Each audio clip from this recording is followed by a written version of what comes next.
आज के लेक्चर में हम ग्राफ के बारे में देखेंगे। ओके, ग्राफ जिसे हम प्लॉट बोल सकते हैं कि प्लॉट करो, ग्राफ करो। ओके, ठीक है। तो हमने ये 10 तक देखा है और हम थोड़ा डिटेल में देख लेते हैं कि जो 2 डायमेंशनल प्लॉट है, मतलब जिसमें 2 एक्सिस होते हैं, एक एक्स एक्सिस हमारा, दूसरा वाई एक्सिस। ओके, तो इसमें हम कुछ इस तरह से प्लॉट करते हैं जिसमें हमको ये पता चलता है कि x जो वेरिएबल है और दूसरा y वेरिएबल है, तो x वेरिएबल के रिस्पेक्ट में y वेरिएबल कैसा चेंज हो रहा है। ठीक है, हम ये यहाँ पर रिप्रेजेंट करते हैं। जैसे हम एग्जांपल ले डेली लाइफ में, तो रन रेट रिप्रेजेंट करने के लिए हम ग्राफ यूज़ करते हैं। उसके बाद फिर कोई चीज़ अगर हम देखें कि भाई पेट्रोल है, तो पेट्रोल के रेट अगर हमको बताना है तो कौन सी ईयर में कितने रेट थे, तो उसका हम प्लॉट कर सकते हैं कि, और फिर उससे कंक्लूजन निकाल सकते हैं कि रेट बढ़ रहे हैं या कम हो रहे हैं। ओके, तो विजुअलाइजेशन जो है, विजुअल डेटा जो होता है वो मोर अंडरस्टैंडेबल होता है, और हम बता सकते हैं, बोल सकते हैं कि कम टाइम में जो है तो अंडरस्टैंड हो जाता है। ओके, तो इसलिए हम ग्राफ को है जनरली रिप्रेजेंट करते हैं। ओके, उसके बाद इसमें जो एक्स वेरिएबल होता है, वेरिएबल मतलब जो चीज़ चेंज होती है। ओके, यहाँ पर दोनों चीज़ें चेंज होती है। जैसे अगर वेरी एग्जांपल ले हम, तो ईयर चेंज हो रहा है और इधर प्राइस चेंज हो रही है। ओके, तो दोनों चीज़ वेरिएबल, दो यहाँ पर वेरिएबल है, x variable, y variable. X variable जो होता है उसे हम इंडिपेंडेंट कहते हैं। इंडिपेंडेंट वेरिएबल कि मतलब वो किसी पर डिपेंड नहीं होता है, जबकि वाई वेरिएबल जो है वो एक्स पर डिपेंड होता है, डिपेंडेंट। ठीक है, तो इस तरह हमारा जो प्लॉट हम बनाते हैं उसमें एक्स इंडिपेंडेंट होता है, वो किसी पर डिपेंड नहीं करता है, और जबकि वाई जो है तो वो डिपेंडेंट है। जैसे अभी हमने बताया कि एक्स एक्सिस पे हम जो है ईयर ले लेंगे। ईयर जो है वो किसी पर डिपेंड नहीं है, ईयर जो है तो अपने चलते रहते हैं बराबर। ईयर जो है तो टाइम की जैसा है, और जो हमारी प्राइस है वो हम वाई एक्सिस पे ले रहे हैं। तो विद किस ईयर में क्या प्राइस थी, तो ईयर के हिसाब से प्राइस आ रही है, तो मतलब ये प्राइस जो है वो ईयर पर डिपेंड है। जो हमारे पास डेटा रहेगा वो इस तरह का रहेगा। ठीक है, तो इस तरह हम इसको दो वेरिएबल हमने देखा, इंडिपेंडेंट वेरिएबल और डिपेंडेंट वेरिएबल, किस तरह ये होते हैं। ओके, उसके बाद दूसरी चीज़ देखते हैं हम कि अगर कोई प्लॉट है, ठीक है, ये एक्स एक्सिस, वाई एक्सिस, ठीक है, और कोई स्ट्रेट लाइन है, ठीक है, कोई स्ट्रेट लाइन है कुछ इस तरह से, ठीक है। तो इस स्ट्रेट लाइन का स्लोप, इस स्ट्रेट लाइन का स्लोप, स्लोप जो है वो tan थीटा होता है। और थीटा क्या है, थीटा ये एंगल है जो पॉजिटिव एक्स एक्सिस के साथ जो लाइन बनाती है उसे हम वो जो है तो थीटा कहते हैं। तो स्लोप जो रहेगा इक्वल टू tan थीटा होता है, मतलब ये कितना झुका हुआ है, कितना इसके ऊपर ढलान है। ओके, तो tan थीटा करके रिप्रेजेंट करते हैं। उसके बाद इसका दूसरा भी तरीका है कि अगर मैं यहाँ पर एक पॉइंट चूज़ करूँ, यहाँ पर एक पॉइंट चूज़ करूँ, ओके, और फिर मैं इसको कुछ इस तरह कंस्ट्रक्शन करूँ। ओके, कुछ मैंने इस तरह कंस्ट्रक्शन किया। अब ये लेंथ और ये लेंथ दोनों का रेशो, ठीक है, ये लेंथ और ये लेंथ, क्योंकि ये थीटा है तो ये भी थीटा है, और ट्रिग्नोमेट्रिक में हमने पढ़ा कि tan थीटा जो है तो opposite side upon adjacent side होती है। ओके, तो ये दो पॉइंट अगर हमने लिए, ये दोनों पॉइंट के हमको कोऑर्डिनेट पता है, तो हम इस दोनों पॉइंट के कोऑर्डिनेट की मदद से ये लेंथ पता कर सकते हैं और ये भी लेंथ पता कर सकते हैं। ओके, इसके कोऑर्डिनेट मैं बोल देता हूँ x1 y1, इसके कोऑर्डिनेट बोल देता हूँ x2 y2। ठीक है, तो ये y एक्सिस पे है, ये y एक्सिस, यहाँ पर y की वैल्यू जो है तो y1 है, और x जो है तो x2 है। ठीक है, तो ये लेंथ कैलकुलेट करने के लिए मुझे लिखना होगा y2 माइनस y1, और ये लेंथ कैलकुलेट करने के लिए मुझे लिखना होगा x2 माइनस x1। तो स्लोप जो है वो इस तरह भी हम लिख सकते हैं, y2 माइनस y1 अपन x2 माइनस x1, और इस तरह भी रिप्रेजेंट कर सकते हैं। ठीक है, तो स्लोप के हमने दो तरीके देखे, किस तरह हम फाइंड आउट कर रहे हैं किसी भी स्ट्रेट लाइन का। तो tan थीटा और ये दूसरा ये फार्मूला, अगर हमको कोई भी दो पॉइंट पता हो तो। दूसरी एक चीज़, स्ट्रेट लाइन का जो स्लोप होता है, स्ट्रेट लाइन का जो स्लोप होता है वो कांस्टेंट होता है या फिर फिक्स होता है। ठीक है, फिक्स होता है, वो चेंज नहीं होता। अगर आप ये 2 पॉइंट लेंगे उसका भी स्लोप उतना ही, ये 2 पॉइंट लो, कोई भी 2 पॉइंट आप रैंडमली चूज़ करो, उनका स्लोप फिक्स होता है, कांस्टेंट होता है। ओके, उसके बाद जैसा हमने देख लिया कि स्लोप जो है y2 minus y one upon x2 minus x1, मतलब y कंपोनेंट और x कंपोनेंट दोनों का रेशियो होता है।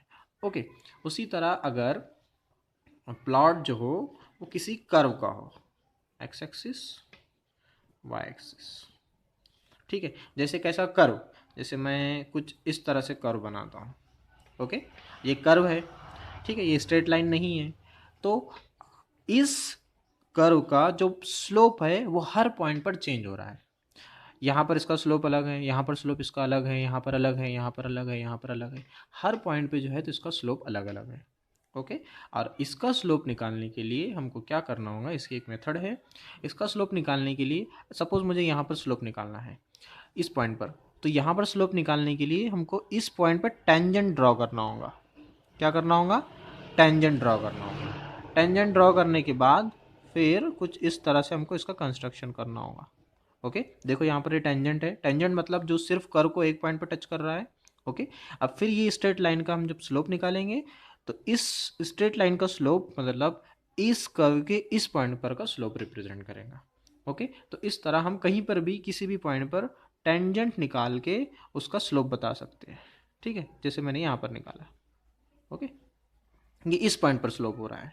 ठीक है, तो इस तरह हमको किसी भी कर्व का पर कहीं पर भी जो है तो स्लोप हम कैलकुलेट कर सकते हैं। और दूसरी ये चीज़ कि इसका जो स्लोप है, स्लोप ऑफ द कर्व जो है वो कांस्टेंट नहीं होता है, मतलब पॉइंट टू पॉइंट चेंज होते रहता है। ओके, इस तरह जो है तो ये दूसरी चीज़ हमने देखी। ओके, अब हमने ये जो स्लोप की जो थ्योरी देखी उसको हम यूज़ करेंगे हमारे फिजिक्स के अंदर। ठीक है, तो हमको अब क्या करना है, डिस्प्लेसमेंट, उसके बाद वेलोसिटी, उसके बाद जो है एक्सेलरेशन, इन तीनों का हमको प्लॉट देखना है, इन तीनों का हमको प्लॉट देखना है, इन तीनों का हमको ग्राफ देखना है। ओके, तो जब मैं डिस्प्लेसमेंट का ग्राफ लूँगा तो क्या करेंगे हम,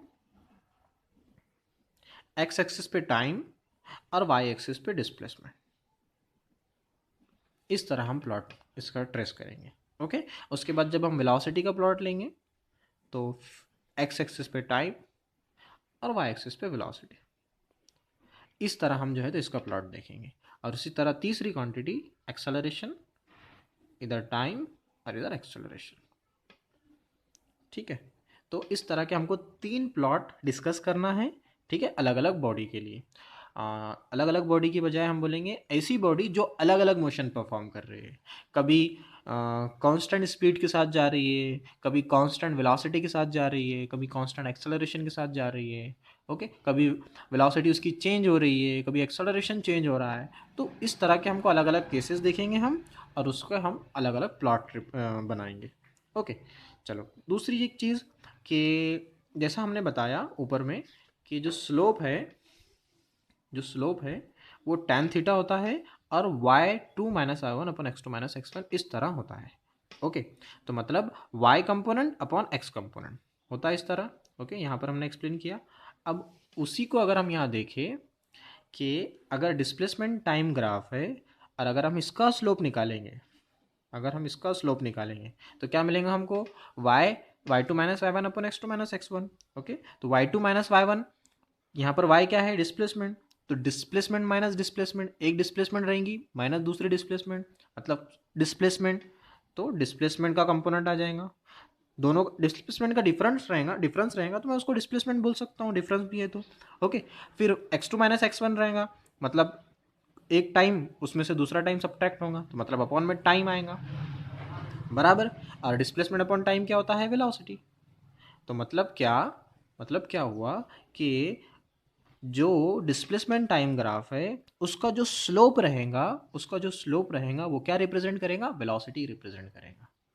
ओके, वेलोसिटी रिप्रेजेंट करेगा। ठीक है, उसी तरह यहाँ पर अगर मैं स्लोप लिखूँ इसका, तो slope is equal to y2 minus y one upon x2 minus x1। यहाँ पर y एक्सिस पे क्या है, y कंपोनेंट क्या है, वेलोसिटी, तो यहाँ आ जाएगा वेलोसिटी अपॉन, और x कंपोनेंट क्या है, टाइम है, तो नीचे टाइम आ जाएगा। और वेलोसिटी यहाँ पर हम चेंज कर रहे हैं, वेलोसिटी का चेंज आ रहा है, ओके, ऊपर यहाँ पर भी डिस्प्लेसमेंट का चेंज था, लेकिन वेलोसिटी डिफाइन करने के लिए हमको चेंज डिस्प्लेसमेंट चेंज की ज़रूरत नहीं है, लेकिन एक्सेलरेशन डिफाइन करने के लिए हमको वेलोसिटी के चेंज की ज़रूरत है, इसलिए हम यहाँ पर चेंज लिख रहे हैं। ओके, तो change in velocity upon time, और इसी को हम क्या कहते हैं, एक्सेलरेशन। तो क्या कंक्लूजन निकला कि अगर प्लॉट हमारे पास वेलोसिटी वर्सेस टाइम हो, वेलोसिटी और विद रिस्पेक्ट टू टाइम हो, तो उसका जो स्लोप रहेगा वो एक्सेलरेशन रिप्रेजेंट करेगा। ओके, ये दूसरी चीज़। उसके बाद फिर यहाँ पर ऐसी कोई फिजिकल क्वांटिटी नहीं है कि एक्सेलरेशन अपॉन टाइम जो है तो कोई नई फिजिकल क्वांटिटी बनती है, तो यहाँ पर हमको स्लोप जो रहेगा वो एक्सेलरेशन अपॉन टाइम ही रहेगा, एक्सेलरेशन अपॉन टाइम, लेकिन ये कोई फिजिकल क्वांटिटी नहीं है, नो फिजिकल क्वांटिटी। ऐसी कोई फिजिकल क्वांटिटी हम डिफाइन नहीं करते कि जो एक्सेलरेशन अपॉन टाइम जो है तो डिफाइन होता है। ओके, तो यहाँ पर कोई फिजिकल क्वांटिटी नहीं रहेगी। ठीक है, तो इस तरह जो है आज हमने इसके बारे में देखा। नेक्स्ट लेक्चर में हम इन सब के अलग अलग प्लॉट देखेंगे। ठीक है।